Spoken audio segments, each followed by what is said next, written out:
So siguro kung ganito yung speed natin for the land cover project, malamang tatagal po tayo dito ng 2 or 3 araw, which is hindi po pwede yun. Okay? So kailangan natin mag-speed up. So ano po yung nagiging problema natin sa land cover project?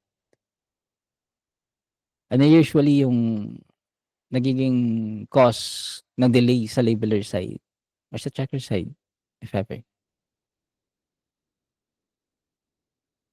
Wala? Wala gusto sumagot? Sabog label kanina sa labeler eh.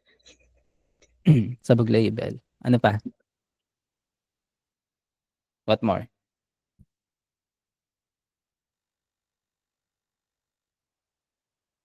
Ano pa guys? Para at least meron tayong pag-usapan ngayon. At saka alam ko rin yung mga concerns po ninyo. If papalitan yung building sa green, nag-error. Okay. What more? Guys, yung project po natin na to na ginagawa natin ngayon, naalala ninyo yung building repair na ginawa natin previously na merong deck, tsaka patio, tsaka green roof, tsaka bagong or nabubulol ako. Constructed buildings. Naalala niyo yan? Ito po yung ginagawa natin ngayon. Okay, ito po yung tinatrabaho natin ngayon sa tab 3214. Ito po siya. So kung meron po mga problema dyan, errors, kagaya nung sabi ni Aldrin na green roof, building na green roof, nag-error, yan. Dahil po yan sa stage 1 or sa building repair na ginawa natin na may errors or mali yung pagkakalabel natin. So hindi na po yan na natin may edit sa stage 2 or sa land cover, hindi na po natin may edit yan kasi fixed na po yan, may final result na po yan. So siguro mas okay na lang din na ignore natin kapag ganun kasi may hirapan din tayo, matatagalan tayo. Di ba? No need na to worry about that kasi tapos na po yan. Aldrin, or kung sino man na makakahawak mamaya. Or kasi meron din dyan iba na building, naka-label, tapos merong deck na part, hindi na-cut previously, hindi napalitan, or may patio, ginawa nilang buildings, ala na rin po tayo magagawa dyan, tapos na po kasi yan eh. Okay? Magagawa na lang siguro natin kung meron medyo may kalakihan na patio na natitira na hindi na label previously, tapos wala din namang label ngayon. Siguro yun na lang po yung pwede nating ayusin for now. Yung mga mist. Okay?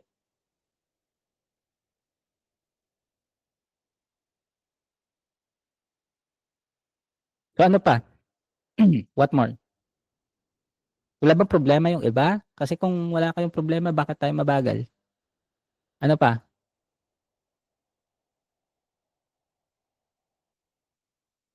Guys?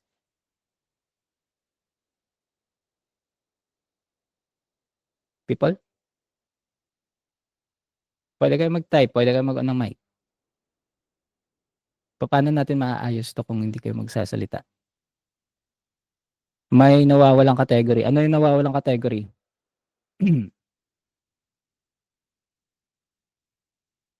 Ano yung nawawalang category, boss?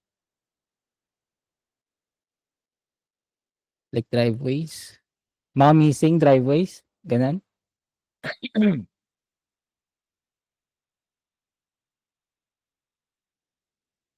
Okay. Nawawalang categories, kailangan i-close reopen. Siguro, kasi sa akin, kanina pa ako nagda-download, kasi kanina pa rin ako nagtatry. Wala din naman, halos wala din namang mga ganong situation sa akin.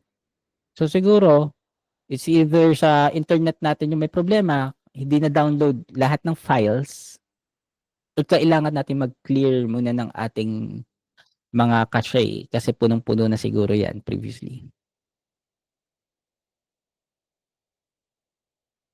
Ilang pixel pa yung error allowance? Okay, so dito tayo. Ilang pixel yung error allowance? Guys, this is not a demo project. Okay. Yung bigay na command sa amin is kailangan nating matapos yung project as soon as possible. So, i-ignore na po natin yung mga ambiguous cases, ignore po natin yung mga maliliit na errors, no need to draw as perfect as possible, kung ano as reasonable lang, yung label natin pwede na yun. You can ignore offsets, yung mga natabunan ng mga puno, kung hindi maganda yung pagkaka-label, as long as reasonable naman yung pag-draw, passable na po iyon. Okay? Yung mga natabunan na to ng puno, mga ganito, sabihin na lang natin ambiguous ones, kagaya nito. Kung okay na yung pagkaka-label, no need to fix for that. Okay? Walang na-set sa amin na pixel error allowance. Basta yung kailangan lang natin gawin is to make things as reasonable as possible.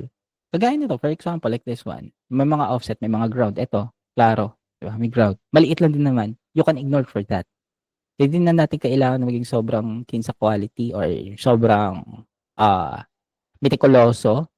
Hindi na. Kailangan lang natin matapos yung project. Yun lang yung kailangan natin gawin. This one, no? Ayan. Merong ground. Diba? Nasama yung center island na to.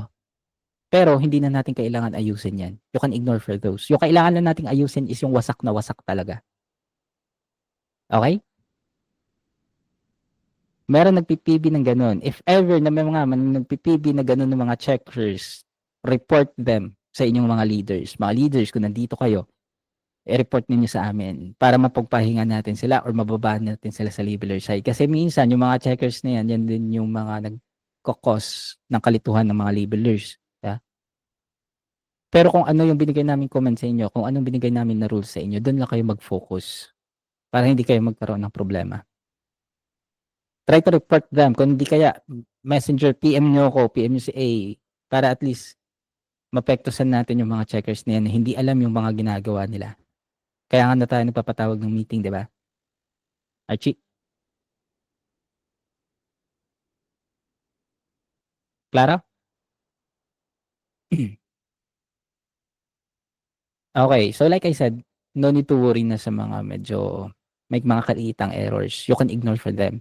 Tapos, meron tayo dito at least 19 na attributes. Yung deck, concrete patio, green roof, under construction, building. Yung 5 na yan, wala na kayong kailangan problemahin dyan. Tapos na yan eh. Diba? Not unless if may missing na deck or patio na hindi talaga na-label ng system or na-label previously sa tab na ginawa natin. May mga missing lang yun. Pwede nyo yung i-label. But if none, wala na kayong poproblemahin dito. Kasi alam ko yung iba nalilito sa sobrang dami ng attributes na kailangan nilang gawin. Tama?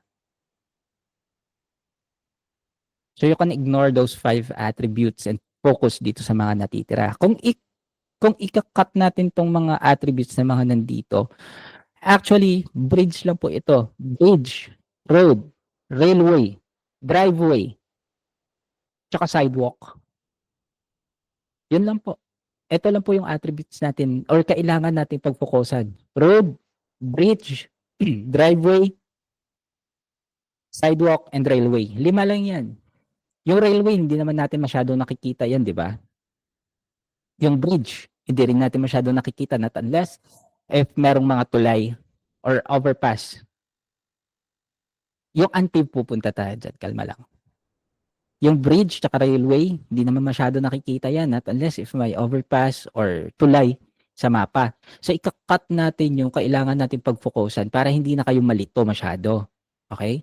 Diyan naman papasok yung unpaved.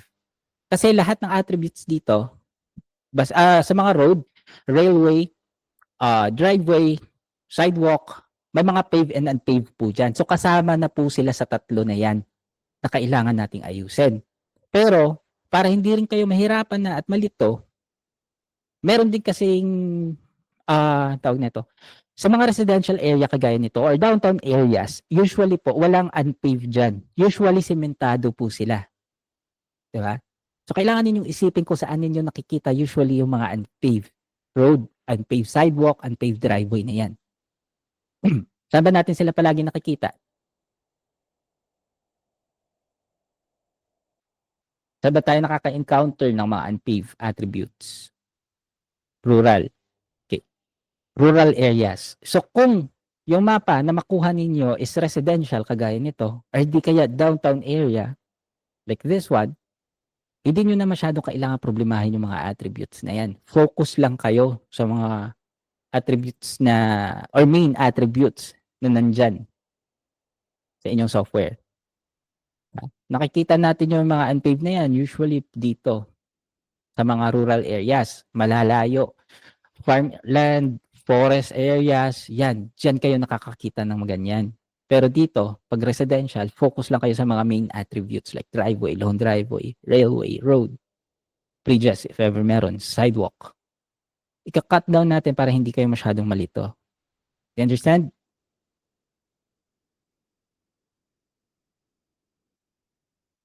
Hello?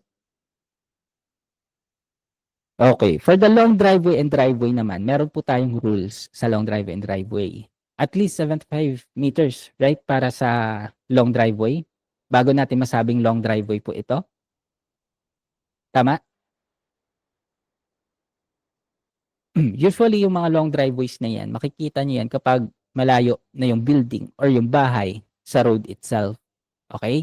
Like for example, like this. Kung titignan ninyo, ito, private area to. Kaya hindi ito nasakop ng road. Tapos, nakadikit yan sa mga bahay. So, it means ito yung driveway ng mga bahay na to. Tapos, yung difference or yung layo from the road papunta sa bahay, is at least 70 or 75 meters malayo na po iyan. So, ito, yung part na to, this is a long driveway. Kung konektado dyan, sa long driveway natin, tig-tatlong bahay, 4 na bahay lang din naman, gawin na lang nating long driveway lahat. No need to cut this area and then tag it as short driveway. Hindi na po natin kailangan problemahin yan. Okay? Ika-cut natin lahat ng mga unnecessary editing na ginagawa natin. This one, ito yung driveway niya ng bahay na to. Okay? So kung chinek nyo yan, pumunta kayo dito sa lower right ng inyong software, meron dyan length.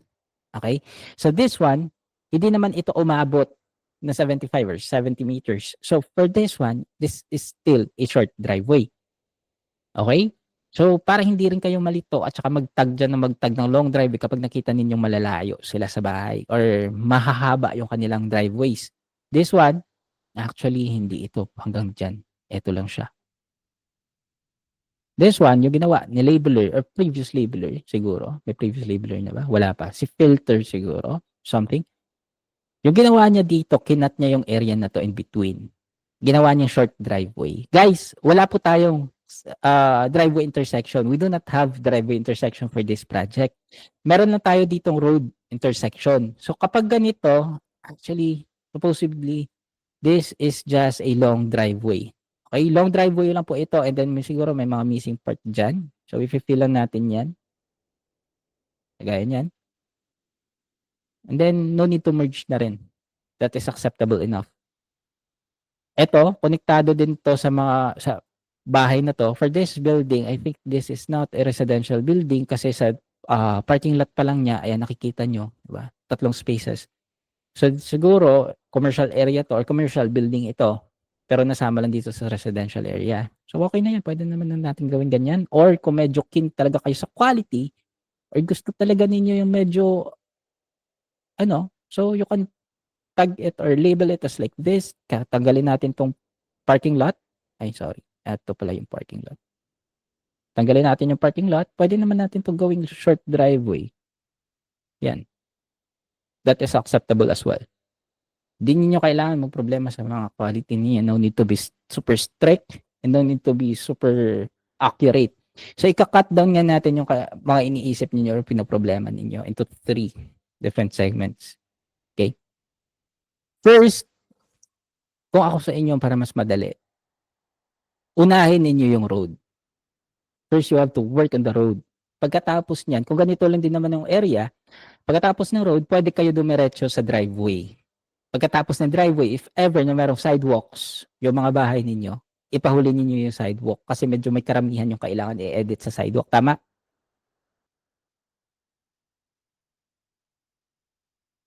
Medyo may karamihan yung kailangan i-edit sa sidewalk. So, focus muna tayo sa mga ibang attributes. Tatlo na lang yung pagpufokusan nyo para mas madali. Road, driveway, and sidewalk. Ito yung pinaka-common na ine-edit natin dito, 'di ba? Kasama na 'yun doon sa driveway, yung unpaved driveway, paved driveway, mga gano'n. Sa road kasama na 'yun doon yung intersection, unpaved road, 'di ba? Sa sidewalk kasama na rin 'yun doon yung paved and unpaved sidewalk para hindi na tayo malito. So like I said, focus muna tayo sa road. For this map, actually yung mga road dito halos tama na. Yung problema lang sa road dito sa mapa ko ano nakikita niyong problema dito sa road?